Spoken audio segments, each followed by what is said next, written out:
Welcome back to the second ever episode, Rings and Things.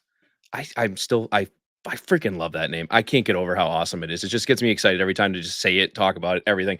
I am your host, Prowler.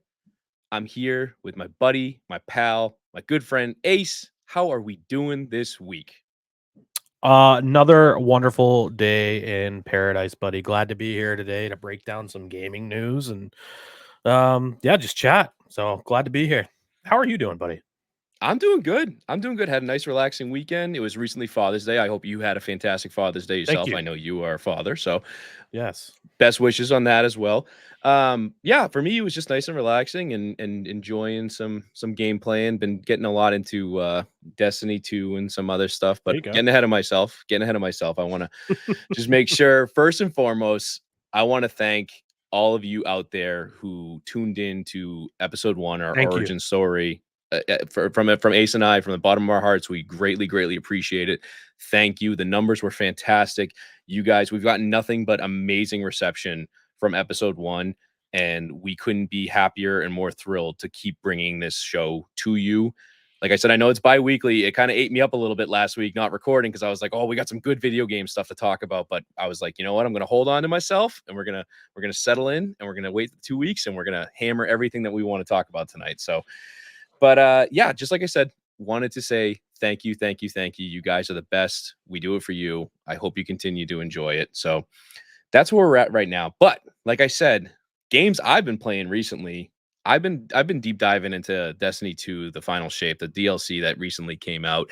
It's I got to admit, it suckered me back in. I was done with Destiny for a long time and I hadn't touched it. And it was just kind of like the DLC thing, which spoiler alert, we're gonna get into DLC stuff later on in the episode. But right now, I'm gonna sing the praises of Destiny 2 right now because I am just having so much fun blasting bad guys, collecting new weapons, and just grinding through the campaign. We're playing on legendary mode, which is insane. I'm a virgin. I trust me. Sometimes I don't know if I want to strangle the enemies more or I want to strangle him more with the way we communicate playing that. But I'm having a blast with it. Is there anything you're playing recently, Ace? That's got you all buttered up? Yeah. Yeah. Well, I definitely did enjoy the little bit of time that I was playing Destiny 2 until my PC decided it didn't want me to play that game anymore. So That's right. until my PC decides to get its act together, I'm staying away from Destiny 2. But playing more Apex Legends with my buddies, having some fun playing ranked trios. Got all the way up to platinum recently in ranked, which is exciting. Hell Uh, yeah. but now I have gotten back into a little game called Dark and Darker on PC. And if you're not familiar, Dark and Darker is a think Dungeons and Dragons, that whole vibe where you have class specific characters and then combine Dungeons and Dragons with Escape from Tarkov. So you're going into the raid, you're going into dungeon with your quests and everything, and you're running into other players that are fighters, barbarians, rangers, clerics, wizards, druids, warlocks, and there's also AI in there that you have to contend with. So there's goblins, there's cave trolls, there's bats, there's skeletons, and each one of these have a very unique set of AI interactions that you need to understand and learn so you can avoid taking damage because it is a very unforgiving game. So ideally the concept of the game is you go into the dungeon, you find as much loot as possible as a dungeon delver does, and you try to escape the dungeon with all that loot and all of that experience. Um, the AI doesn't want you to leave, and neither do the other players, so it's a really fun dynamic. I'll take your word for it because for anybody out there who knows me from, like I said, from Twitch, I recently, or not recently, I should say, a few couple months ago, dived into Escape from Tarkov myself, and I had the absolute worst time in the history of video games. It was just I got my butt handed to me on a silver platter between the PC, the NPCs, other players, anything. It was just like, oh, this will be a fun game to stream and just get into it without knowing what the hell I'm doing. I only watched like a couple of YouTube videos to be like, okay, here's how you play the game. I'm like, okay, sounds super fun. And I've seen other streamers play it. So I'm like, how hard can it be? I died like 17 times within like a 45-minute span. And it was just between waiting to connect to servers and everything else. I was just like, I'm pulling the plug. And I got granted, I made a great clip, like a short TikTok out of it, where it was just like, "Hey, Prowler, how much fun did you have playing Tarkov?" And it was just a montage of me dying over and over again. So, granted, that was Yep. amusing, and I got that out of it. But I'll admit, I have seen Dark and Darker, and it seems very obviously similar in the aspects of like the looter aspect, but Yeah. it looks cool with the whole fantasy element like Hmm. that because it seems like it's a different beast, obviously, than just modern warfare kind of gameplay with guns and whatnot. So, Yeah, and you have the uh, component where you could go in solo and there's no risk because you're just going in with base gear. You come with a full set of gear. And then it also it scales based upon the type of gear that you're wearing. If you're wearing elevated like tier of gear, it's going to match you up against other players with higher level gear. So it's not like you're going to go up oh, against somebody that's fully stacked either, which is good. And you can play solos, you can play duos, you can play trios. And trying to come up with some of the synergy with other classes like a range character with a melee character and that type of thing. A healing support type character with a bard who plays music to buff their allies. It's a lot of fun and a really fun dynamic. So, highly recommend you checking out Dark and Darker. It is available on Steam. You can download it free to play just to try your first character and get in there and go into your first few dungeons. And then I do recommend if you like the game, supporting the developer and investing in the Legendary Edition, which is only $30. well, consider me locked in and ready to go. I mean, you convinced me right there, and I'll be looking forward to making another short TikTok where I'm just cursing you the whole time because I'm getting killed endlessly by other people, and I'm like, why the hell did I decide to play this in the first place?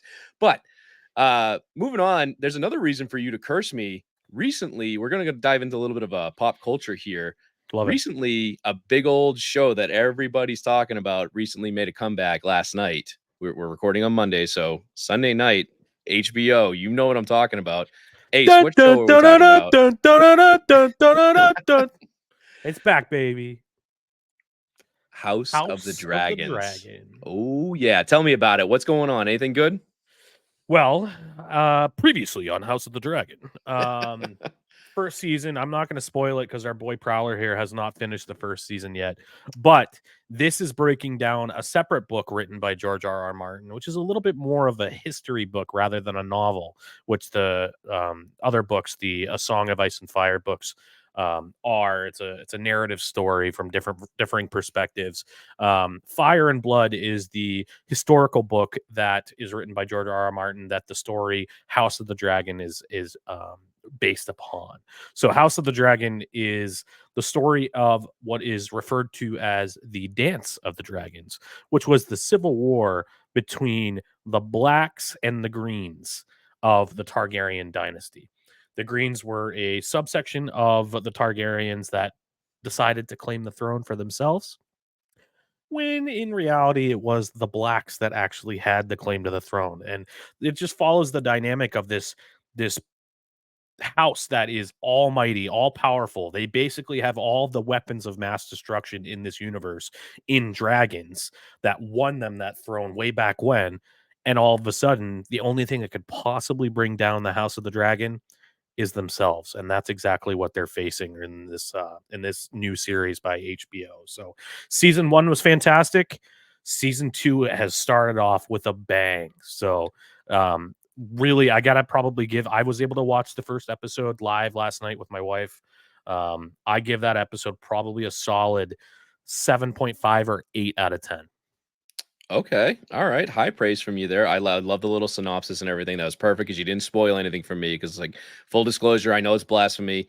I've only seen the first 2 episodes of season 1 because for yours truly, Game of Thrones was my life for a good period of time. And I still, till this day, cannot forgive the showrunners for what they did for that last No. season. Just the way it ended left such a bitter taste in my mouth with how epic everything was up to that point. And then when they announced House of the Dragons, I was that, grudge holder there sitting going, nope, I'm not watching it. Fuck Game of Thrones and fuck House of the You Dragons. I'm got not. me I'm once already, motherfucker. You're not Ex- doing it again. Yeah. No, I get it, exactly. man. So, Like I was so disappointed too. I mean, I don't know if you know this, but my eldest daughter, her name is Arya. yep. So she's named after A Song of Ice and Fire. I read the books before the shows came out. So this is a universe that I really care a lot about and I love a lot. So when David and Dan did their thing to basically speed run being a showrunner to get to Ugh. their new Star Wars movie that they were going to do. Um, I was really not happy, and to a degree, I can't also put too much of the blame on them or HBO because George R. Martin needs to get his ass in gear and finish those goddamn books. You're an old bastard. Like, figure this out. If you're gonna croak like next week, dude. Like, you got to get this stuff lined up. And if you don't, like, we're all porked. Who's gonna finish the story? No one will. Like, so Agreed. I think that they should have done a much better job. I heard that HBO had actually offered them the chance instead of doing one final season to spread it out to 3, and they were like, "No, we kind of want to just be done." And Ugh. because of that short-sighted behavior that they did, even Star Wars, who's made some questionable decisions in the past 5 years or so, even they pulled the offer for those 2. So, I think a lot of people feel the way you do. It's tough, man, because like I said, with the way I mean, just the Red Wedding alone was probably, for me personally, was the most shocking moment in television history. I mean, there was I can't I literally, like, just in pure shock. I remember watching that live with my buddy who had this was long enough ago that I didn't even have HBO at the time. I would go over his house on Sunday nights, and I worked midnights, and I would go to his house. We'd have a Game of Thrones watch party. I would go to work after. And I remember, like, halfway through work on midnights, it's 3 o'clock in the morning, and I'm still, like, stunned into silence by, like, what I watched during the Red Wedding. I just couldn't believe it happened. So that was just the pinnacle of TV and entertainment and everything. And like you said, the way it just collapsed at the end for me was just, I wasn't okay with it. But I will admit, I'm back on board. Just like Destiny, just like right before I was saying, I jumped off the Destiny train for like 8 years. I'm back, baby. I'm back. I'm watching House of the Dragons. I'm just getting started, but I'm gonna get caught up. And I think we're gonna have some breakdowns for House of the Dragons coming soon. Not to spoil anything. That's a Midnight Ride Productions little secret that I'm spilling a little early there, but it's to be determined. We're coming with that. So stay tuned. But continuing along with our movies and TV shows that we've been keeping up with recently, I actually just watched the Godzilla minus one movie it won, either won an Academy Award or Oscar, whatever. I don't know. I don't pay attention to that crap, to be honest with you. It was absolutely phenomenal, and I'm completely biased as a, kaiju monster loving guy. Grew up watching all the old Japanese Godzillas, the monsters and the rubber suits, and the guys just beating the shit out of each other, where they look like they're 100 feet tall. Because Power Rangers was my shit too. All that stuff, I gobble that up. That's me. So obviously, Godzilla versus Kong, that was my wheelhouse. But I kept hearing about Godzilla minus one when it was in theaters, and how good it was doing at the time, and I just never got a chance to go to the theater to watch it. And they recently put it on Netflix. I watched it, and I'll be the first to admit, the personal side of it with the humans, I think for the first time ever in a monster movie, actually got me more than the monster side of the movie, with the way that that plays out in there. Ace, have you had a chance to see that movie yet? So I haven't finished it, so it's your time to yell at me. But we got through like 80% of the film, so I haven't gotten to the ending. It reached like 11:30 at night, and the wife and I are like, "Nope, we're done. We'll finish this later." But it was funny. I guess even kids these days are talking about this movie because my daughter woke up and she logged into our Netflix account and she was like, "You watch Godzilla without me? How Yep. dare you?" So yeah, even the kids are loving it, and if the kids are thinking it's hip, and us old guys are thinking it's hip, that's got to be a good thing. But I really enjoyed the bit that I've seen already. I confess I'm not into the whole monster story and that whole vibe as much as you, but I had heard such good feedback from everyone that had watched this film, and especially based upon the effects that they were able to do with such a limited budget. I had heard Yeah. that they only had like a $1.5 million budget or something like that for this film, which is mind-boggling for me. Yeah, they actually, to touch on that a little bit more, is they kind of reverted back to the graphics and effects that they used primarily in the 90s with a lot of the movies that came out back then. Think of like your Jurassic Parks. I mean, Mm. we won't touch on the 98 Godzilla movie. That's just dog I shit in my actually opinion. low-key loved that Oh, movie no, buddy. Come with on. the I eggs in look the tower and everything. Yeah, dude. don't get me started. Do not get me stomping started, around in New please, York please. City. They had so much potential with that movie. Regardless. Um, no, no, no, no. Godzilla minus one. They knocked it out of the park because they did have a small budget and they went back to the old effects. But then on top of that, too, like I said, the reason why I enjoyed it as much as I did was the personnel side, where Yeah. you took a main character that at that time was supposed to be a kamikaze pilot during World War II, and the transformation that he goes through throughout the movie is just incredible to see, and it touches on all those human characters and the aspect that the PTSD that he went through with both the Godzilla aspect, which is the fantasy, but also the wartime stuff, which was a very Mhm. real thing also back then, but also in today's day and age where a lot of, veterans or anybody else can look at that and go, I know exactly where this is coming from. Yeah. But again, they did a phenomenal job with the movie. I highly recommend Godzilla minus one. If I had to give it a ranking out of 10, I'd probably go as high as 8.5 to 9 because they did such a phenomenal job encapsulating everything that makes it a good Godzilla movie. But on top of that, too, you care about the characters in the movie, which, like I said, is the first time I can ever remember saying that about a movie. But that's enough about Godzilla right now. What have you been watching, Ace? You got any movies, TV shows that you want to talk about? Got a couple shows that we'll break down real quick. One show that I am in the middle of enjoying that just dropped was season 4 of The Boys, which is on Amazon Prime TV.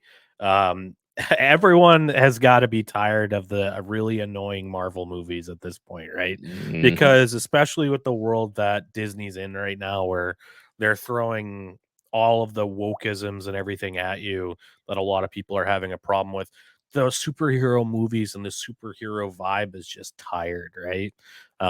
It's not the way it was in the late 2000s and early 2010s, where people were lining out the door at the movie theaters to go see the newest Avengers film.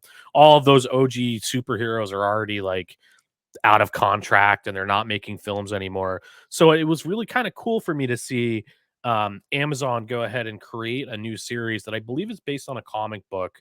Mhm. But it's making fun of the whole superhero vibe, turning superheroes into a business, which is really interesting. A business that cares more about the bottom line and what the perception of the public thinks than actually saving people.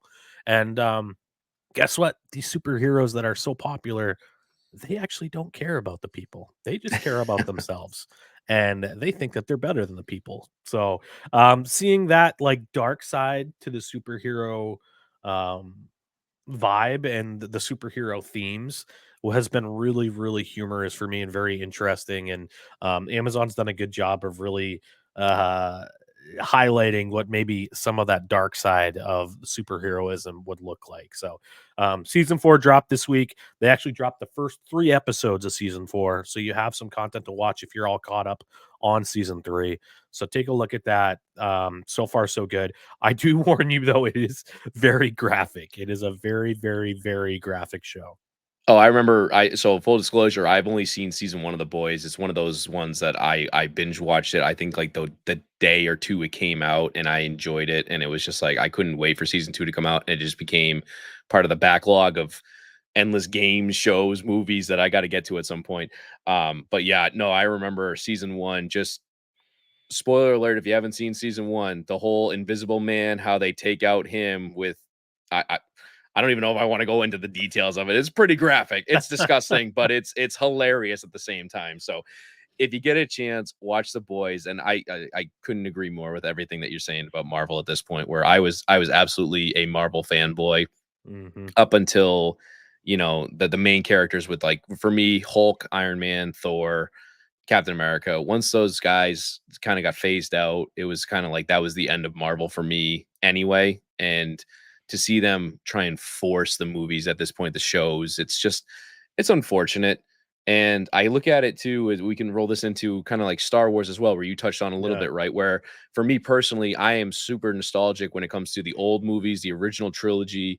Hell, I even throw a bone to the prequels where they're not the best of the best, but at least you can enjoy them for what they are. But if you Right. look at the new age trilogy of Star Wars, it's just like, guys, what are we doing here between the Mm. Last Jedi and the Rise of Skywalker? Just it was like they were trying to do fan service by the end of it, and it just was not working. And I'll give them a little bit of credit. The Mandalorian revived my hope in things because of just how good they pulled off the Mandalorian. I got to ask you though, the Acolyte recently came out. How are we feeling about that show so far?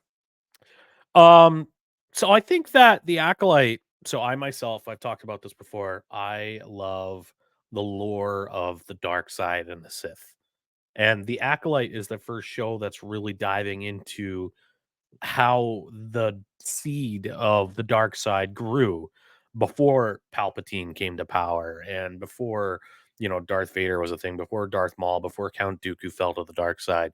So I'm really enjoying the narrative that they're already starting to spin up.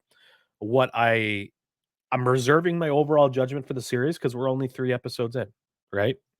Um, Everything that I've seen so far, though, is really, really, really promising. And if you look at their Rotten Tomatoes score online, it seems like the people that actually know how to assess content is they're all giving it a really favorable score. However, this show is being review bombed by some of these damn Star Wars fans out there. And I just mentioned it, the woke culture. I completely acknowledge that I'm cognizant of it. I don't think this is a problem right now. All of the narrative elements that they've introduced in the first 3 episodes are perfectly reasonable. And I really enjoy the narrative that they're building right now. In a so if you don't know, the Acolyte takes place about 100 years before the events of the Phantom Menace. So none of the characters that you're familiar with Star Wars are alive, other than maybe Yoda, Mhm. Yaddle, these, Jabba the Hutt, these older like legacy characters that their species just live very, very long. Yeah. So it's a universe no one's familiar with. It hasn't been traversed other than in the High Republic books that have been put out by Disney, which are good, by the way, and it's put out by Disney. Um, and the story is Jedi Order that is, how do I say it, fat and happy. They haven't really been contested, and they've had complete control of the galaxy for X number of years, and nobody's ever really put them to the test. So we have people out there complaining about, oh, why are there fat Jedi? Because he's out on the outer rim, and nobody's ever had to throw him at Jedi physical training because nobody gives a shit at this point. The Jedi have control of everything. So why are there women dark side users? Because this things happen. Like, why was Anakin able to be formed out of just the Force by himself? Right? Mhm. The original Star Wars films and the prequels were just as goofy as some of the stuff you're seeing put out now. And it's just because people want to be, they feel it in their bones that they have to be critical about this simply because they think that these content creators out there, they want them to be like that. And then it's an echo chamber, man. And it's very frustrating for me to see a project that I like a lot Mhm. just get review bombed into a negative score into oblivion just because it fits somebody else's narrative. And I don't think it's fair so far.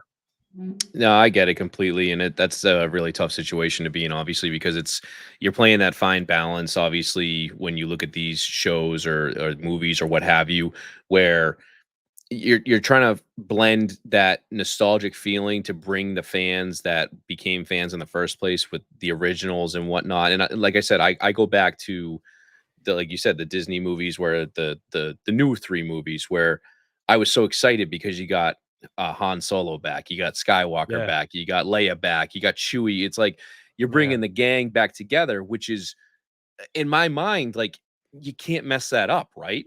And then Right. it's like, with a bad script, bad writing, and bad directing, you absolutely can screw that up. And it's really unfortunate because there's so many ways that they could have knocked it out of the park and they Yeah. just didn't.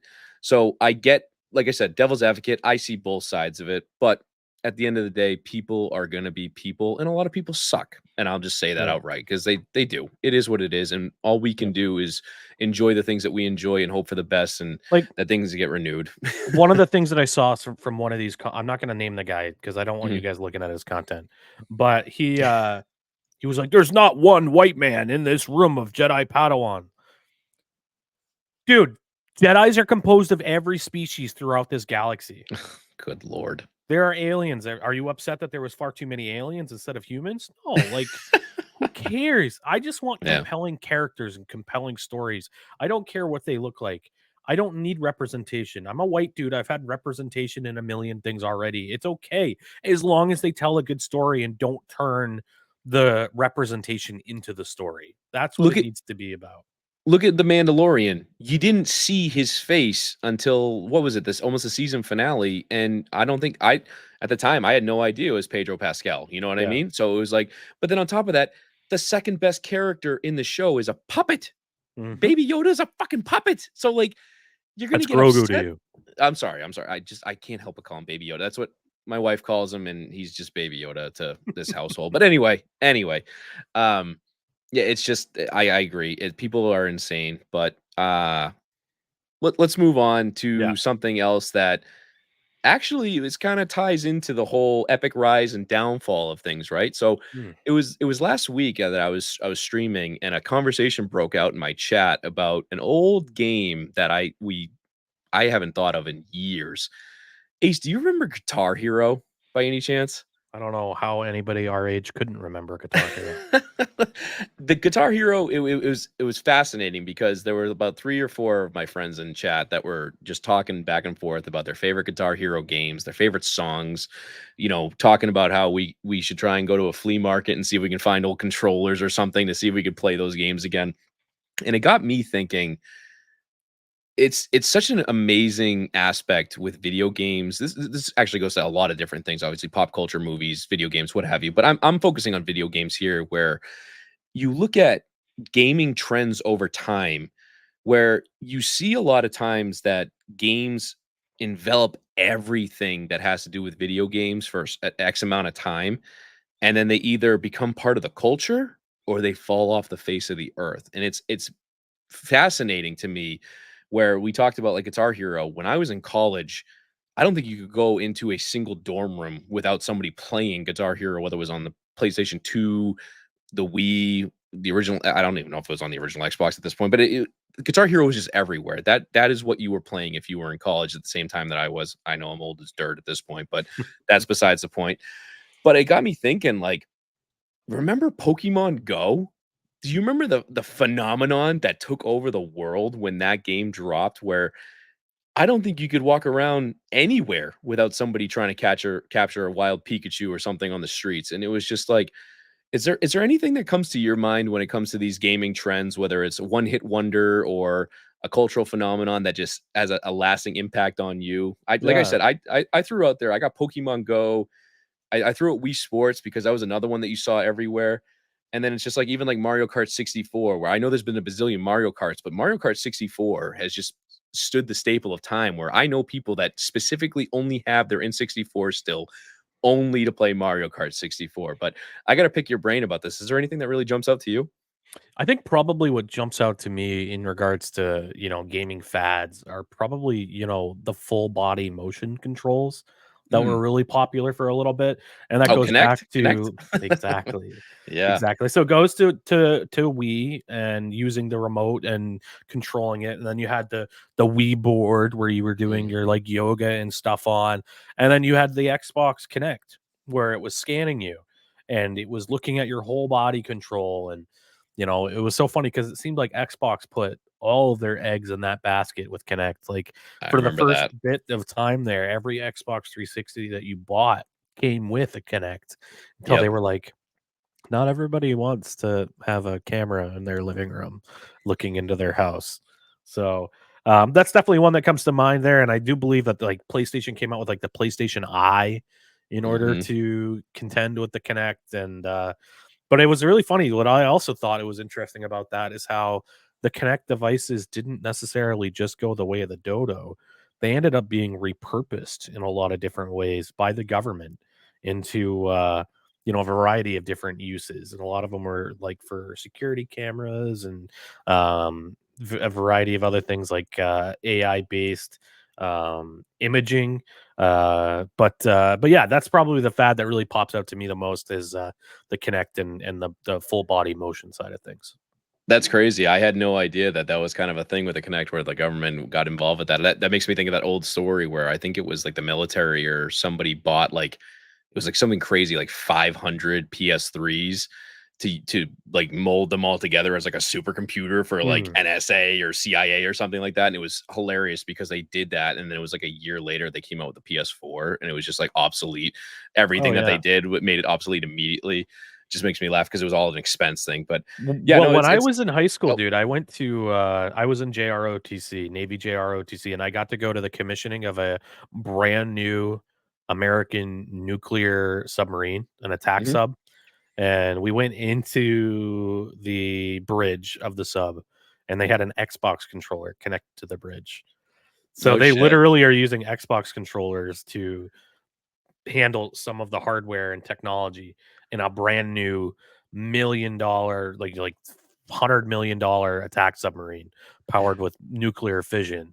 It's just crazy. I'm trying to think if I'm more comfortable with that being a fact or like going back to like that. Remember that submarine that imploded where they had like the Yes, the old game Logitech. controller? Yeah. Oh my god, that tell me that we're not using that in the Navy and I'm okay. As long Oh as my it's god. a brand name like Microsoft or Sony, at least I feel a little more comfortable knowing our nuclear subs are riding on something like that. But Bro's bringing the Mad Catz controller you give to your sibling down 20 leagues under the sea. hey, as long as that Bluetooth connects, I'm feeling a little bit more comfortable and I can sleep easier at night. That's what I can tell you there. But How do we get 20 miles to the west? Oh, it's stick drift. Sorry. Joy Cons, god damn it, I can never figure these things out when we're navigating down here. Oh man, but anyway, let's segue to our next segment here, where I wanted to touch on DLC.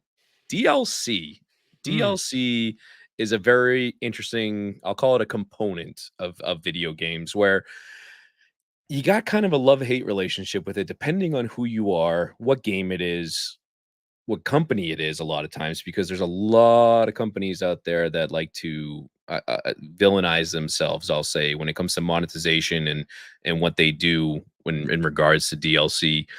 And I'm not talking really about like, you know, your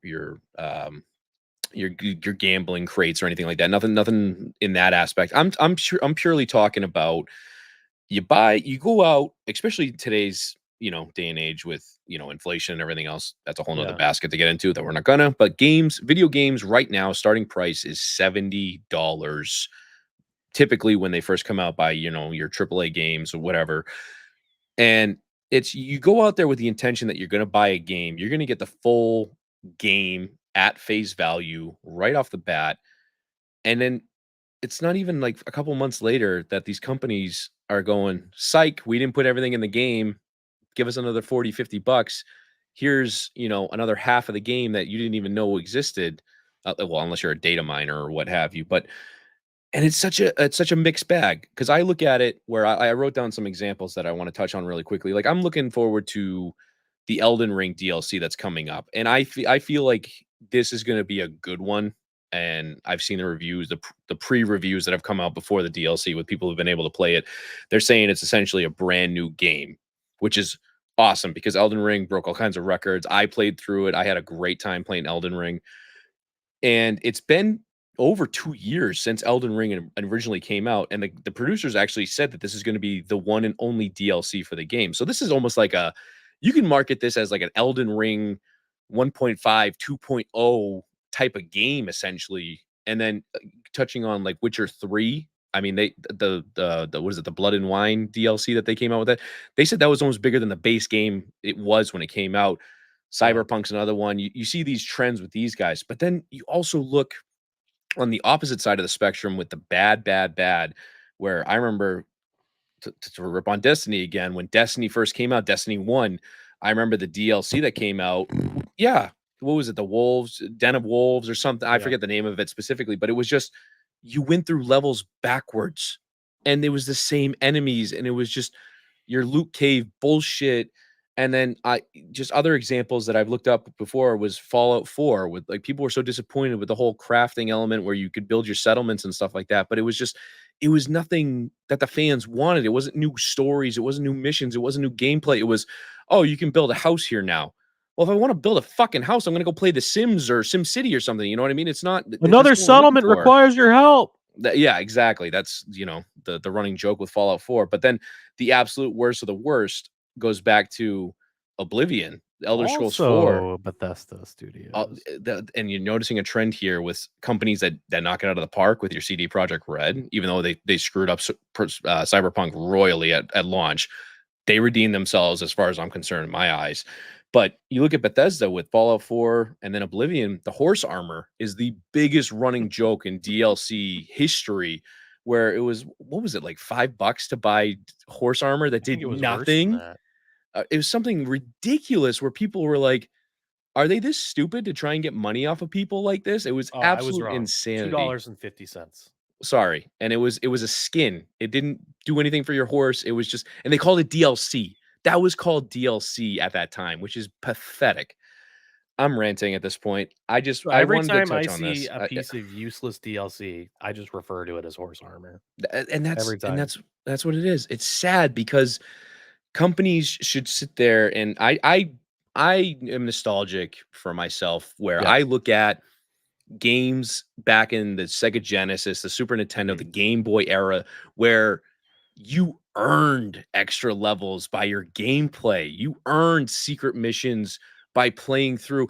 I remember specifically Pokemon Silver and Gold. Mm. My mind was fucking blown at the end of what I thought was the main story, where you beat, I think, I don't remember if it was called the Elite Four or what have Yeah, you. yeah, yeah. Then you went back to the original, was it Johto? Like the region, the first region from Pokemon Blue, Red, and Yellow. They had that in the fucking game. Mm. That was incredible. That literally, it doubled the game. It doubled the game immediately, and it just blew my mind that that was a part of this and nobody knew about it because again, back then it was, you didn't have Google to look up everything, you know. Yeah. But and now if that were to happen today, that would be a $30, $40 DLC that Nintendo would throw out there to be like, "Oh, you wanna play the original Johto region again? Fork it up, baby, because you only paid for silver and gold. That's all you got. Give Oh, us your but money, if you otherwise you're bought not the getting it." season pass, we'll Oh, give that's that to you. don't even get me started on battle passes, season passes. That's just, I don't See, know. I'm okay with season passes and battle Okay. passes if it's a free to play game and you need a way to monetize your game. But I also want you to make sure that the content that you're making available through the battle pass or season pass can also be earned if you play the game a lot, so you don't have to spend any money. But totally get it. Companies need to monetize their products. Totally Mm, get it. You know, people need to be paid. So, the first thought of DLC that I ever can think of and recall would be back in the mid 2000s. So I graduated high school in 2009. I'm aging myself here. So I am 14 years old. And there's this one game that I happen to be playing a lot. I may or may not have referenced it in the previous episode, but very much into Halo 2. And this is on the original Xbox. Shortly after, a year and a half after Xbox Live first launches, and you're playing online games competitively for the first time. Halo Combat Evolved wasn't really a great online experience. Wasn't made for that. It was made for split screen, but Halo 2 was made for Xbox Live. And boy, did I spend a lot of degenerate hours on Xbox Live there. Eventually, the same set of maps grew stale, and Bungie Studios, who are known for their DLC efforts, as what Prowler talked about a little while ago. Bungie Studios was like, "Hey, let's make some more maps. Let's release 6 new maps." Internet connections were not what they are right now in 2006. So how do you deliver 6 brand new maps and new guns to a game that has an online community? Well, that's the first iteration of DLC I can ever think of. Well, how do you get games in 2006? You don't go to the Xbox store online. You don't go to Steam. You go to EB Games or GameStop. So, first ever DLC I bought, I actually had to physically go to GameStop and buy the disc. You can still find it online. It's available on eBay. I just looked it up. You can buy it $70. Halo 2 multiplayer map pack. And you went home and you installed disc, and all of a sudden it would sync up to your other game. You'd have to put your Halo 2 disc back in the Xbox and then fire it back up, and then boom, all those new maps showed up. and you would have to load into a specific multiplayer matchmaking queue to play against the other people with those maps, which kind of sucked too because you're also like separating the user base a bit. But Yeah. um, that was a lot of fun. That's my first time I ever can think of DLC, and I actually enjoyed that because it felt like I was getting something for this, and I was like part of a community experiencing something new. It was almost like a brand new game for me, and I didn't want to be left behind. I didn't want to be that loser that didn't get the new maps to play with my friends. So I went out and did it. One company that I really have a hard time with their DLC model right now, and they are really popular in the PC gaming side of things right now. Paradox Studios. Paradox, they do a lot of like grand strategy games. Think Mm, Crusader Kings and that type of stuff. They have DLC for everything. It's like the Sims DLC that EA puts out. Like yeah. there's like a new religion that they've added to Crusader Kings, and you have to pay for the Norse map pack. And it's like if you look into it, they have like $1,000 worth of DLC that you can purchase for like a $60 game. It is preposterous. So, yeah, DLC, it can be good and it can be bad. Agreed. Agreed 100%. Because, like I said, I think a lot of it stems back from me too with work, not to shit on World of Warcraft. I know you're an avid fan of that. We talked about Love that. WoW. The subscription fee is what always got me where I refuse to pay that because, like I said, if I'm buying the game, let me play the damn game. And I know I'm barking up a different tree here with subscriptions as opposed to DLCs and whatnot, but I'm frugal. I'm frugal Fanny over here. I don't like spending my money unless I absolutely have to. And like I said, at the end of the day, if I'm paying for a product, I want that damn product. So deliver it to me. But like I said, I agree with you where companies got to make their money. They got to do what they got to do. It's just unfortunate to see from my perspective where we've come from a point of playing games to enjoy them for entertainment, for unlocking different things to now it's your pay to wins, your pay for everything for the next iteration of stuff, which I get. It's just a natural beast of things, but I digress. We're like I said, I'm ranting at this point, but It's all you right. I brought up a ranted good for like point. 5 minutes. So, Nah, it's all good. It's all good. But you brought up Xbox and in the old school stuff. We're gonna flip gears here.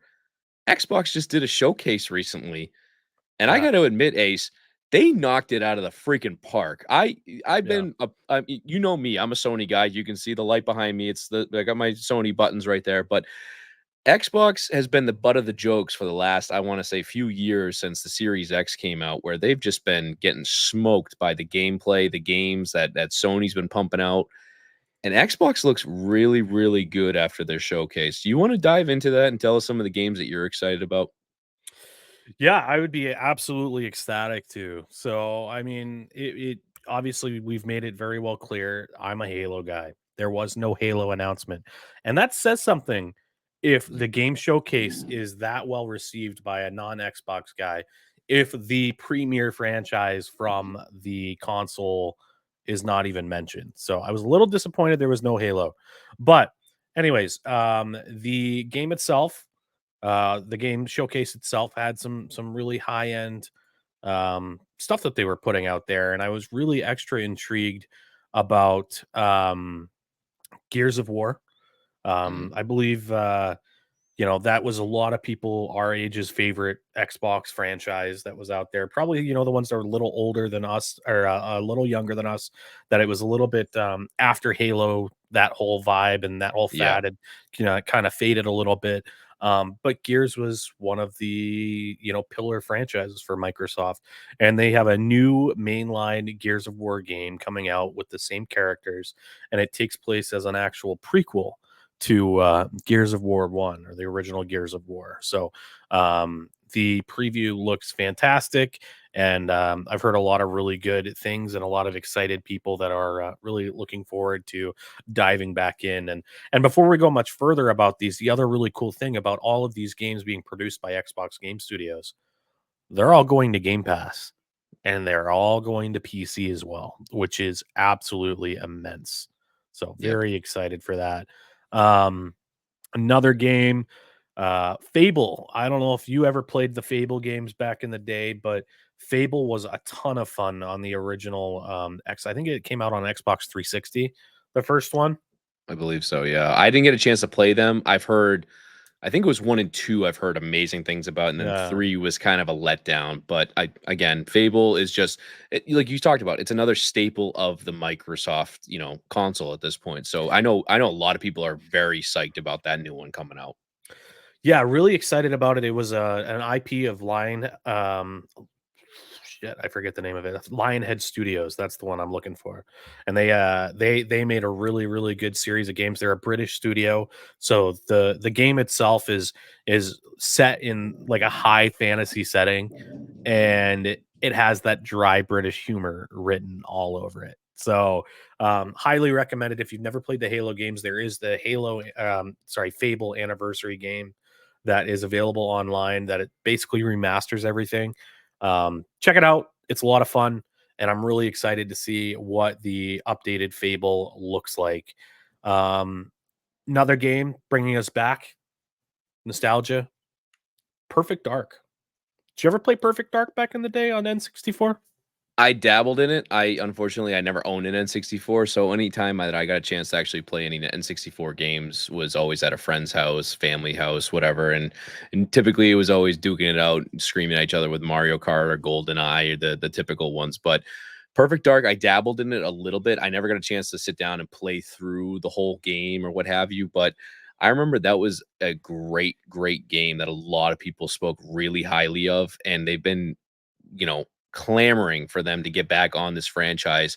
And I think it was Xbox, if I'm not mistaken. It was either 360 or one that they tried to come out with a new Perfect Dark game that just bombed horribly. This was quite a few years back. So to see this franchise revitalized the way that it was in the Xbox showcase, the gameplay looked really, really cool and interesting in that espionage spy type thriller where it's almost like you're playing that movie of like a Mission Impossible kind of thing. If they pull it off, I'm going to be the first one to tell you that it looks awesome. So fingers crossed for Perfect Dark. I don't know. Did you have any feelings on that? I know you might have played the old one, right?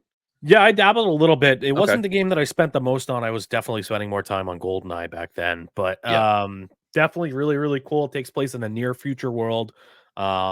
Espionage, you nailed that, and it was created by Rare, who did like the Banjo Kazooie games that's and right. everything like Yep. that. So Rare is now, obviously a studio owned by Microsoft. They are the ones that did Sea of Thieves that they're still putting content out. So it looked really good. It looks like something that I'm going to be definitely dabbling in quite a bit. And I really look forward to that coming out. Talk to me about. I'm not a big Doom guy, but they just Ooh. announced a new mainline Doom game as well. Give me some of your Um, feedback from what you saw. my dude, Doom prequel, The Dark Ages looks so freaking awesome. I am I'm old school. You talked about how you graduated in 2009. I graduated in 2007. So I was playing, old school Doom back in the 90s when I was way too young to be playing that stuff. So I'm an OG Doom player. So when they came out with the remastered one back in 2006, or I'm sorry, the remake that they kind of revitalized the Doom franchise in 2016, it was right up my alley with the old school. You're running around collecting health, you're collecting armor, you're chainsawing guys to get more ammo, you're doing all the glory kills that they have you do prompt in that game. That game was just right up my alley. And then Doom Eternal turned it up a notch a couple of years ago, where I just had a blast playing through it. It was a very difficult game. I was surprised by that, but they left it kind of open for there potentially to be more down the road. So for them to go into the prequel era here with this, I'm very excited about, because it opens up a whole new lore system, everything, and just the gameplay where they showed with the shield with like the spinning razor blades around it, where Oh he's yeah, throwing that around like Captain America and bashing yeah. guys with it. The shotgun with a skull in it, and they just mowing down enemies. Like you're speaking my language right there. That I'm an old school first person shooter like that, where you just blow away hordes of enemies. Talk to me all day about that. And I got to admit, I'll be the first to say I am so happy that even though uh Microsoft got Bethesda in that deal, they already came out and said that they're going to be putting it out on all the major consoles, so it's not going to be an exclusive to Xbox, which I know you're not excited about. I know, but for me as a Sony guy, I'm more than okay to find out that I'm going to be able to play Doom on my PlayStation. So Doom. the Dark Ages. Cannot wait for that. The other game that I saw a quick preview for that I want you to tell me about a little bit, Mixtape. Now that looks Mm. kinda interesting, where it's kinda like a coming of age teen story, and it looks like it Yeah. might have a little bit of supernatural elements, kind of like a you were talking to me about Life is Strange. We're gonna get Yep. to that, spoiler alert, but tell me about Mixtape. What do we got there? Yeah, so Mixtape is really interesting. It's a perfect, symbiotic relationship between, a narrative rooted in music and, teenagers trying to find their way in the world. And it's got a really unique art style as well that I don't think I can quite describe. I would recommend you go ahead and jump online and check it out. But if you really enjoyed the Life is Strange games, where it was a really engrossing narrative of just some of the problems that people have and trying to figure out who you are and what the world wants you to be and the challenges that some of these young people are going through. It looks like a lot of fun to check out. So definitely poke around on that game there. Once again, that game is called Mixtape and it looks like it's going to be a really interesting game. And then, yeah, like I said, I'm excited to at least look into it because, like I said, it's not my typical forte, but like the fact that you got so excited about it makes me already want to like try it out or wait to see what the gameplay looks Yeah, like because it looks really cool. The next game that I want to talk about really quickly, this is again, I'm an old fashioned action adventure nerd all the way. Indiana Da-da-da-da, Jones. da-da-da. Oh, got my dude. I should have gotten I have an Indiana Jones hat that I'm ready to go like throw on my head right now. I've actually worn it during some of my streams, which I get a lot of backlash for, but I don't care. Let's go. That's right. Okie dokie, Dr. Jones. That's my dude right there. I love Okay. it. He's trying to rock the hat. I love it so much. I got mine ready to go, so trust me, I can't wear headphones with mine either. But Nope. Indiana Jones, I've just since they've announced this, I've been so excited because it's from the same studio that did the remakes or I'm sorry, the new age. I keep saying remakes and remasters. They're new age games of the Wolfenstein series. I think that's Machine Games. I'm not sure if it's Machine Games and another developer, however, but either way, I love playing the Wolfenstein games. What caught me off guard was the Indiana Jones game is going to be a first person action adventure with the whip and the guns and all that and puzzle solving.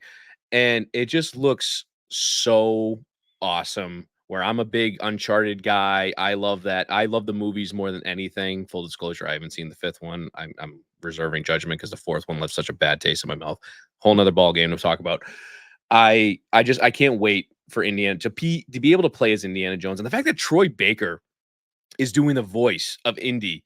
I legitimately thought it was Harrison Ford when I was watching the cutscene that they showed at the showcase. So I can't wait to play that. Indiana Jones, right up my alley. Let's go. That's so good.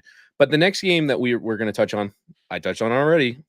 New Life is Strange. Ace, what Yeah. do we got for that?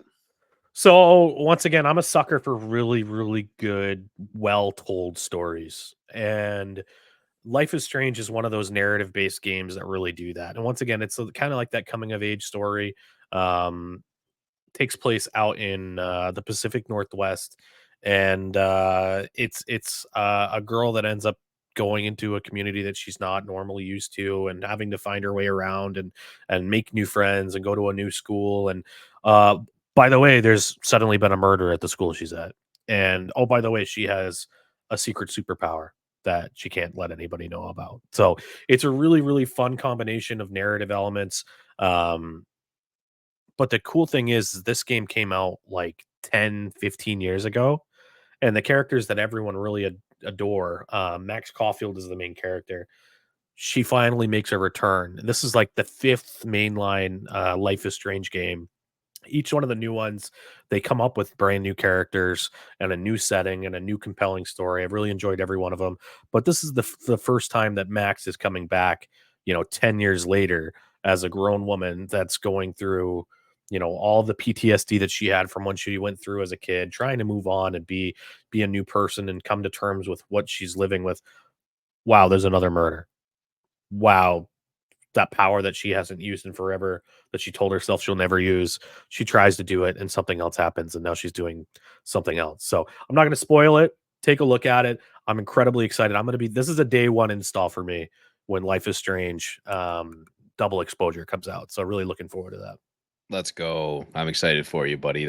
I'll have to take a look at the original games. And full It's not disclosure. for everybody. It's Oh no, not. yeah. But if you like the narrative style games where it's telling a really rich and complex story that you get sucked into, it's kind of like watching a movie, man, or a TV show you really enjoy, but you have a modicum of impact on how the story evolves and the events of the game. So Yeah, no, I dived a little bit into like the Telltale games and with like the yeah, Batman side and exactly. the Walking Dead. So like I said, I dabble a little bit. It's definitely out of my realm for my usual, first person shooter, shoot up everything, have fun with all that kind of stuff. That's me personally.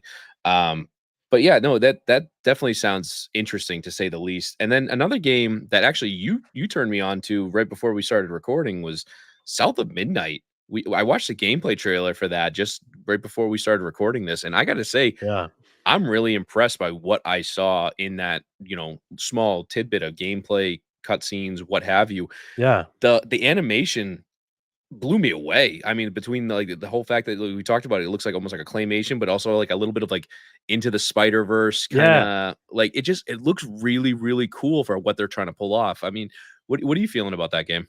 Well, in the world that we're in right now, where it seems like every new game announcement is just a rehash of an Mm, existing IP, it is so refreshing to see a brand new IP and yeah. something that seems so compelling, and not just a brand new setting, a brand new, synergy of types of games.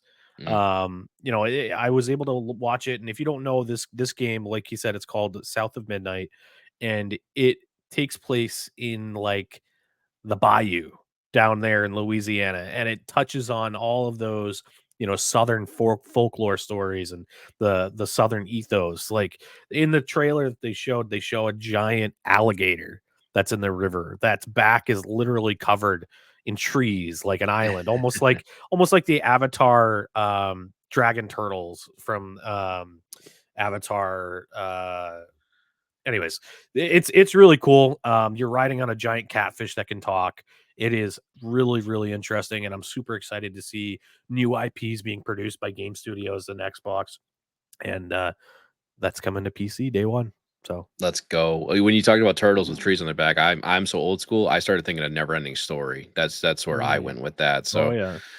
we're not going to dive into the horse death in that movie. That traumatized me as a child. But speaking of traumatizing things, Dragon Age, Mm. they're finally coming out with a new Dragon Age, and I'll be first to admit I didn't play many of the Dragon Ages up until Inquisition, and I bought that when I first got. I think it was an Xbox exclusive for a little bit when it first came out for Xbox One, and I bought that and I played the crap out of that. I don't think I ever beat it. But it was just one of those games that you could dive into it for hours and hours and hours and not even feel like you made a dent in either the story, the side missions, or anything like that. And from what I'm told, the new Dragon Age, and I apologize, I didn't look up the name of it. I just know it's coming. It's supposed to be a continuation of the Inquisition storyline with everything that's led up to this point. And I know there's going to be a lot of RPG diehard Dragon Age fans out there that are going to be looking forward to that, especially if I'm not mistaken, I believe BioWare is the one that makes those Dragon Age games. They got a little making up to do with some of their recent games that have come out. Correct me if I'm wrong. Was BioWare behind Anthem, or am I barking up the wrong tree here? No, just EA did Anthem. EA. Okay, okay, Yeah, all right. yeah. Well, then But I'm not gonna yell at BioWare because that's another game that I was so excited about. I didn't end up playing it. I just know the travesty that became that game. But I know BioWare has upset a few people recently with some of the moves they made, and by coming out with a good Dragon Age game, I think they're going to get their fans back on their side real quick. I think that there's a lot of pressure on them right now, especially with Yeah. how popular Baldur's Gate 3 was in the same Yes. type of universe. Yep. I mean, Baldur's Gate 3 is my game of the year for last Yeah. year. Absolutely bar none, my favorite game that came out last year. And it's got some immense replayability. So this is the same sort of universe. It's gonna be in like a D&D type universe. And Dragon Age really has a lot of pressure on them to create a compelling single player story with companion interactions that are as engaging as some of those with like, Karlach or Asterion or any of these characters from Baldur's Gate 3. So, I'm excited for this one. I'm not like jumping on it immediately. It's got an interesting art style compared to the old Dragon Age games. I'm not sure how I Yeah. feel about it yet, but I'll definitely dabble in it at some point for sure. It's on my to playlist. Well, speaking of dabbling, this part is really going to upset you, but we're gonna segue into the next part that I want to talk about. Ace, did you see that Sony is potentially going to start receiving Microsoft exclusives? Uh-oh, ladies and I gentlemen, hate I it. believe I might have lost Ace at this point. I hate it. For how long I heard I have been an Xbox guy for like 15 years, and all of these Sony boys, the soy boys that are all really about Sony. Oh yeah, Guilty. get a first party game that you really like. You guys can't do anything. You have all you have is Halo, and they haven't been good since Halo 3. Da, da, da, da, da. So what does Microsoft do? They go out and buy all these amazing game studios. And me, the Xbox guy, I'm sitting here like, yes, let's fucking go. Like everything's gonna be an Xbox exclusive. No, Microsoft's like, it could be, but we don't really care about selling hardware that much. We care more about licensing and software sales. So how do we get more licensing and software sales? Oh, we keep them using the channels that already exist. And we're going to send all these really cool IPs that we just bought to Sony and to the other games and everything. Yeah, I'm still salty as hell. Like Call of Duty should be an Xbox exclusive now. Bethesda games, I heard, obviously Starfield and everything is eventually has that come out on PlayStation yet? No, Starfield's still Xbox and Good. PC Let's exclusive, keep it but there. Not that it's not even that good, but I just out of the anger in my heart, I want it to stay there. Um, and obviously Halo. I swear to God, if they ever put Halo on Xbox, I want retroactive games from Sony's day one. I want it. I want God of War. I want The Last of Us. I want no, all of these over to no. Xbox now. Nope, Throw it on not Game Pass. happening. Not happening, baby. I'll fight you Unbelievable. tooth and nail on that one.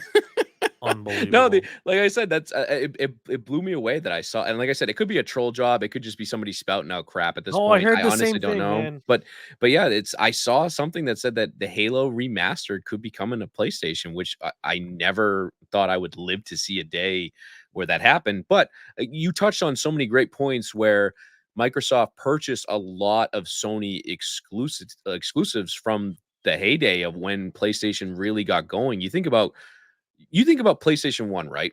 You think Crash Bandicoot, you think Spyro Mhm. the Dragon. Uh, those are Xbox like Yep. mascots now because they own those companies. Like not I think Naughty Dog gave up Crash Bandicoot, right? So that's yeah, regardless.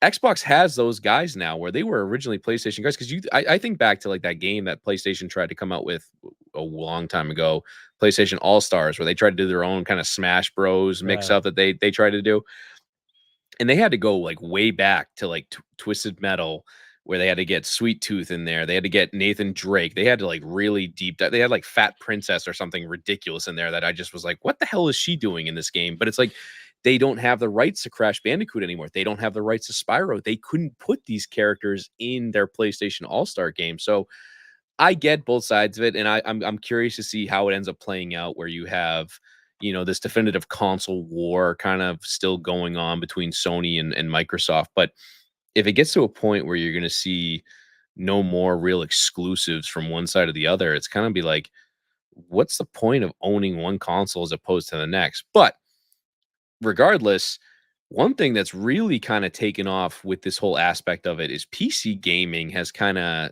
you know, come up in the rear where people haven't been noticing, but like they've been getting a lot of the exclusives thrown their way as well. Where I'll be the first to admit that Xbox does a phenomenal job of putting out their exclusives for Xbox and PC side by side. Where a lot of PC guys, like for me particularly, I don't own a Series X, but I can play. I feel like 90%, 99% of Xbox games that come out on Game Pass on my PC day one if I want to do that, which is really, really great.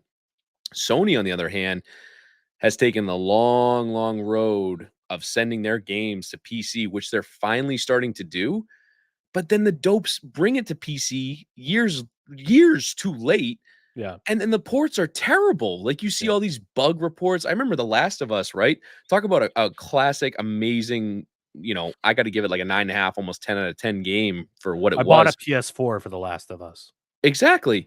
And the PC port was the first day that it came out, people couldn't even play the game because it was so bugged and glitched and crappy. And it was just like, Sony, you finally are starting to do the things right, and you're still Yeah. fucking it up at the end of the day. Like, what are you doing? But I, like I said, it'll be interesting to see how this ends up playing out because I will be the first to admit that I will be flummoxed if I ever see a Halo game grace a PlayStation. I can't picture it. But then again, I also never saw Microsoft purchasing up Bethesda, Activision, Blizzard, all those guys to be able to own the rights. If they wanted to, like you said, if they wanted to make Call of Duty exclusive to Xbox, guess what, PlayStation? You're shit out of luck. So Yeah. we'll see what happens. Hey, Microsoft, when am I gonna get my WoW subscription included in my Game Pass subscription? That'd be cool. Let me know. Thanks. Well, we touched on that earlier. If you're willing to pay for it, it's there for you, buddy. Mm. More DLC, right? Yep. But I think we touched on more than enough subjects at this point. I'm feeling pretty good at this point where I think we can put a wrap on this and plug it up. I want to say thanks as always to my co-host Ace for another amazing show. This, like I said, this is only the second show, but we're off to what I feel is an amazing start. And I hope all of you out Ton of there fun. have enjoyed listening to us so far. As always, I just want to say that we are powered on by Midnight Ride Productions. If any of you out there are interested, this is a company that Ace and I are currently founders of, where we are looking for people that would like to delve into anything and everything with topics for podcasts, blogging, live streaming, anything media related that you have an interest in, that you want to talk about, that you have a passion for. We're here to listen to it. I mean, Chris, we're sitting here talking about rings and things, video games. This is right up our alley. This is why we started this stuff. We want you to come in and talk about whatever you want. That's my plug for it. Ace, you got anything for me on that? Nah, dude, you hit it out of the park. Yeah, I mean, come join us.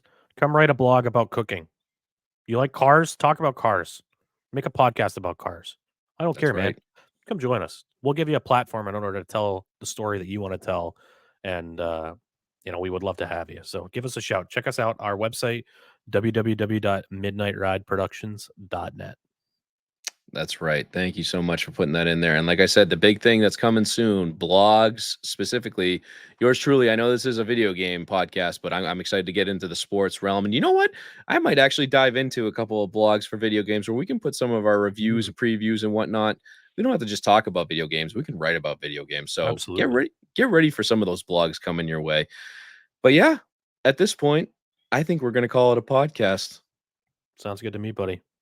What do you got for a call sign here? We got something to sign off with this time? Is it gonna be the same as last time, or you got something new Sean! for me?